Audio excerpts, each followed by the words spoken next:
Hi, everyone. I hope you're having a great day. This is Tamara Wade with the Tamara Wade Show, and I'm excited to be here again today with some new things to share. And I've got Sean Greenway with Brandlift sharing this content with me. So, hey, Sean. What's up? How you doing? I'm doing great. Thank What you. is this day? How many days now in the house working? How many Um, days is this? You it lost count? feels like forever. Right, right. um, but it's day 5 for me, pretty much. Other than I do get outside to walk and do all that kind of stuff every day. Sure. But yeah, day 5 at home. Thanks for having me again today. So what are we going to talk about today? So, now one weekend to being at home, and so I said day 5 business days. One of the things are that I've kind of come up with my own requirements for working remote because I feel like I've got to hold myself accountable to certain things in Hmm. order to be able to do my job correctly for not only my agents, my builders, but then also for our clients, buyers and sellers. So I guess what I wanted to do is kind of share a little bit of what I've put together for myself, and I've actually Okay. saved it on my desktop. Oh, And awesome. yeah, so it's just bullet points. So one of the things is to be online during work hours. Hmm. So, in the past, I would be running around everywhere if I was not sitting here. And so I didn't have to have a lot of things in front of me, but now I've realized, I've got to have my Zoom ready to click on at any That's right. particular moment. Oh Got to yeah. be checking the Facebook page. Got to be not for my personal stuff, but work related during business hours. Um, Making sure like we use a lot of cloud-based things to run our company. So, Hmm. G Suites. We use Basecamp for action items that need to be completed by different people. Hmm. So having all those different things open on my desktop is really important. Being responsive during work hours. So I feel like I've learned to be a little bit better at responding to people in the past. And I'm sure Hmm. you experienced it where you text me and you didn't hear from me for a day or two, or maybe not at Yeah, all. Whereas right. like right now, I'm like, I'm on it as much as I can. Being productive. So trying to, evaluate what are the most important things that I need to get done in a day, and then what can continue on until another day. Um, I have to put myself in that frame of mind too, like you're really working, because I've Hmm. got a lot of distractions here in this house with little ones being at home. And then we put a pool in this past winter, and so they're on their final stages. So I've got right outside my window at any given time, landscapers and pool people finishing up their Yep. jobs, window cleaners, you name it. So it's distracting. Um, Charging my phone and my laptop. There's been times where I used to just go to bed, lay my phone right there, and just figure I'll just plug it in the morning and I'll get enough charge to get to where I need to be and then let it charge some more. Whereas right now, phone is being used all the time. Yeah. And my laptop, maybe not as much. I'm on a desktop, but I do make sure I've got that charged. Hmm. Getting dressed and putting makeup on, well, for guys, you don't have to, but just getting in that mindset that, yes, Hmm. you are Work working mode. and you need Yeah, work to mode. be Hmm. prepared. Yeah, you need Yeah. to be prepared to jump on a Zoom at any minute. Um, and then I think the other thing is, the biggest challenge I have had here is creating the boundaries with my Hmm. family and everything. So when you have little ones, reason doesn't really come into play. And so you've experienced doing some videos with me where there's a 3-year-old running in, and Yep. sometimes she's naked because she's going to take a bath. And I'm like, you can't put that on there. And so it's, making sure everybody, I have to almost yell out in the house, I am doing a video or I'm on Facebook. So everybody knows to like stay as far away from our room as they can. And even there, it's not easy. But those have been like kind of my top Yeah. things for staying at home and trying to be able to work. Yeah, and I'm sure there's a lot of brokers and agents that can tell the same story with the kids and everything else. And we see a lot of the funny posts and memes about it. And it is different. I mean, I don't think a lot of people have ever had to go through a work at home experience for more than a day or two when, maybe when they were sick. But you're right. I mean, I think for men and women, you do have to get up and get in that work mode because there's so many distractions when you're at home. I mean, unless you're just a true, what I call beast at being disciplined with your work, you have to get the parameters straight, like, no TV, tell the kids we're doing this from this time to this time, set some structure definitely for the day. So those are big. I know one of the things we talked about before the call is what agents should be doing through the day as they're getting structured, who they should be calling, why they should be calling certain, people in their contacts. And so this is a good spot, I guess, for a minute to talk about that, which is, personal opinion on my side as a marketing agency and, sometimes sales coach, business coach, is that if if an agent right now is if their business is going down right now because of this time, then it's time to go full speed with their database, which is, pull up your past clients, go check on them. There's a lot of people that are at home that are either quarantined or just distancing. Call and check on them, see how they're doing. Are they enjoying the house? Is the house big enough, right? Because once they stay at home for a week, they're like, oh crap, did we get a big enough house? So there's little things for conversations they can have. That's not a sales. It's more of just what do we call it? More of like just engagement, to like just basically check on your people like you should. I mean, after somebody sells a home, you mean to be an agent for life, that means keeping up with them. Did they need anything? Did they need any information? How's the kids? How's the dog? Whatever. So that's number one. Number two would be through it all as well. You're talking to your past clients. Is what are you doing with your current clients or leads? Are you nurturing those? Because just because you get a call this morning and somebody says, you know what, we decided to wait till after this all goes away. Well, you don't just give up on that. You nurture them. Okay, great. No problem. I understand. What do you need? What can I help you with? Do you want me to go do the virtual tours? And I know you've got a lot of that stuff. So there are some things that they can be doing that can really, benefit for the future when we come out of this. So what are some of the things that that your agents do for follow up during this time? Are they calling on their past clients? What are they doing right now? So that's a great point. And, it's funny, I was thinking to myself, being that I've been sitting at home, gosh, if I was a contractor right now, like that did, let's say, painting or, housework kind of things, I'd be like reaching out to them like crazy, because now these people are sitting at home looking at all the projects that they need to do. And, there's so many things that can be done. So it's enough to drive you crazy when you look around a house. Oh yeah. But I just had to say that because that's That's true. Have you seen? Of course, this going around Facebook. I saw a meme the other day that said, "Does somebody owe you money? They're at home. Yeah, go get that's it." a good one. Well, hey, and that goes to say, also about leads right now is either new leads or following up on your database. Is people are at home, you can get a hold of them more than likely during the day. You don't have to wait to the evening or lunchtime. So I think the big thing though right now is that a lot of agents, because once we get our real estate licenses, nobody really teaches us when we're getting our license, first off, how do you follow up with leads? How do you create a database? How do you keep in touch with your database?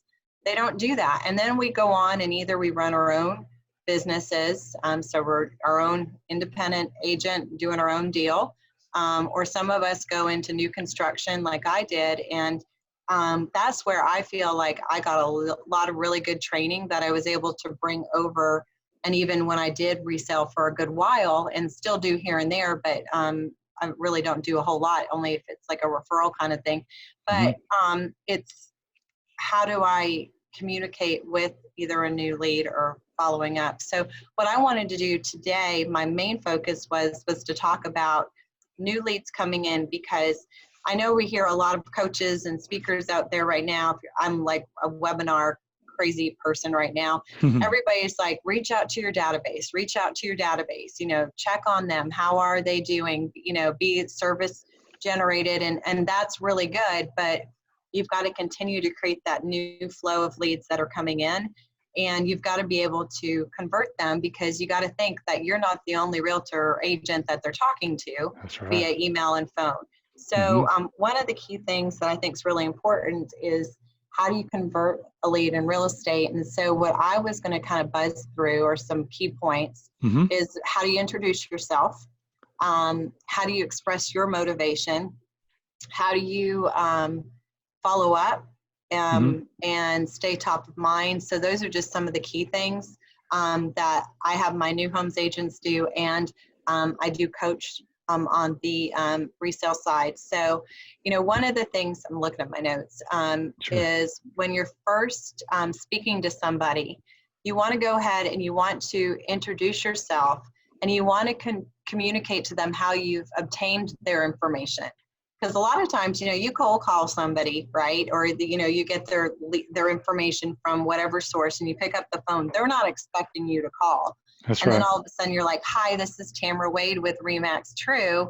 And there's like this silence on the other side of the phone, like, why are you calling me? You know, and so you let them know, I got your information from, you know, be it Zillow or whatever different sources that the information came from. I think it's really important to establish that. And then also, you don't want to, when you first call them, just start talking all about yourself, right? Yeah. You don't want to overwhelm them. So you want to kind of be very patient and calm and talk to them, you know, about what they're looking for and what your goal is on how you're going to help them obtain what they want. Yeah, I agree with that, because even a lot of the some of the automation that we do for as an agency, there's that verbiage on that first automation is like, hey, you know, so and so, we got your information from our Facebook lead. That way, it establishes. They're like, oh yeah, okay, I remember that. So you do have to go down through the steps to be able to get in the right communication with them. Because you're right, if you just call them, say, hey, this is Tamara, the Tamara Way team. They're like, I didn't call you. So that's a big one there. That's very important. And even when you get them on the line, like you said, not talking about yourself is kind of going, you know, like I do and teach a lot, is just establish that where they come from the lead, and then go right into, hey, I'm just here to help. How can I help you? You know, and 9 times out of 10, they're going to probably say what it is they need. And if they don't, you just keep kind of going down the line with them. So, with that being said, I got my notes here too. Sorry, let me look over here. What we were talking about, the being prepared for those calls like that. Are you seeing more and more people that are actually answering their phone because of this time period? Have you had any agents saying, hey, oh my goodness, the phone answering is up, you know, whatever, 50%. Have you seen a change in that?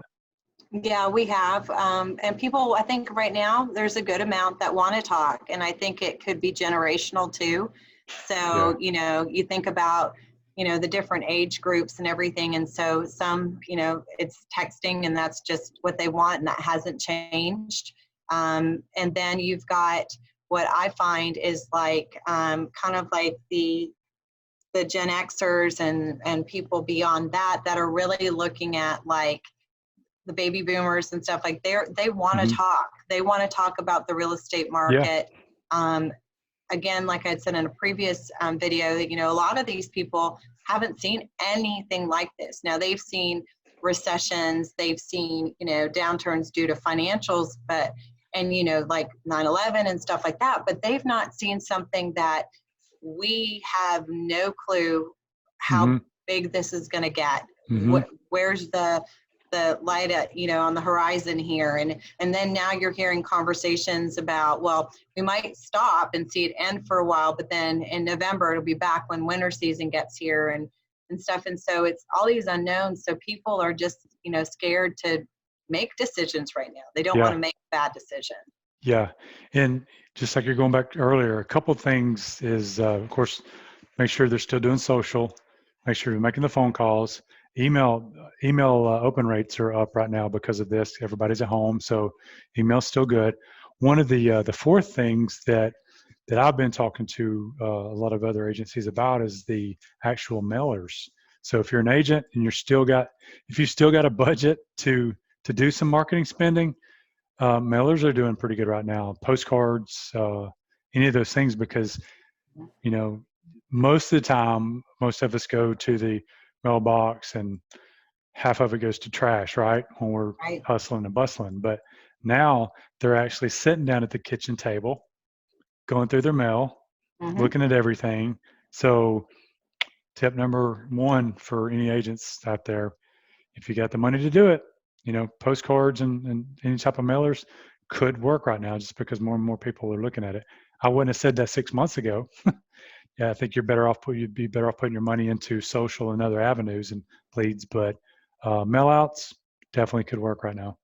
Yeah, I think, going old school doesn't hurt. And I think even just offering, as you were talking, I was thinking of something like, offering right now to people just to keep them up to date on what their house price is looking like. Because I think some Yes. people automatically assume that we're going to start to see this major decline. So maybe if they consistently see like where they are right now, staying consistent, Yeah. it might make them feel a little bit more comfortable to make other decisions. Hmm. And I think, once if you're following up with somebody, get on the phone and then, or if you can't get them on the phone, or if you get them on, but you never hear back from them, by the next day.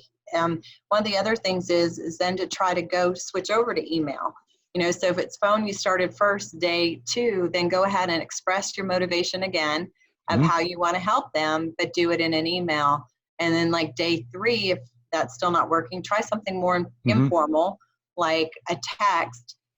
So Hmm. you're trying the 3 avenues to see which one they're going to be more responsive to. Hmm. And then if you're still kind of struggling, switching up the time of the day, you Yep. know, just trying to stay top of mind to them and telling yourself, because I know when that right now, especially when you're not out with buyers and sellers, the agents are, they're sitting in front of a computer, they're calling, there is so much, for all the positive, they probably get a lot of more negative and rejection Sure. Sure. because people, not everybody's looking for a house, or, just people sometimes don't want help. And Yeah. you've got to kind of like do that self-talk and remain positive. I would highly recommend, what I've started doing is I used to walk first thing in the morning. And now what I'm doing is about 11 to 12, between 11 and 1, depending on what I have available, I'll try to Hmm. line up a webinar or something I can listen to. And I'll take my walk in that midday time frame. So I'll Hmm. do my 4 miles or whatever and go through it there to kind of Yeah. break things up and kind of reset my mind. Yes. Yeah. You got to, and that's one of the most probably important things of all is keeping that mindset right. You know, this past weekend I did both days. All the parks are shut down. The I go to Pine Mountain over here where I live. I got there Friday night. The gate was closed and locked. I'm like, no. They've taken away my gym and now my places where I go hike. But I found a place outside of town that I went and got my exercise in, and of course I do the all the stuff at home as well. You know, the push-ups, set-ups, all that. But I do it now at an older age. I do it more so for my mind than body. When I was younger, I did all the working out like the guys do for my body then.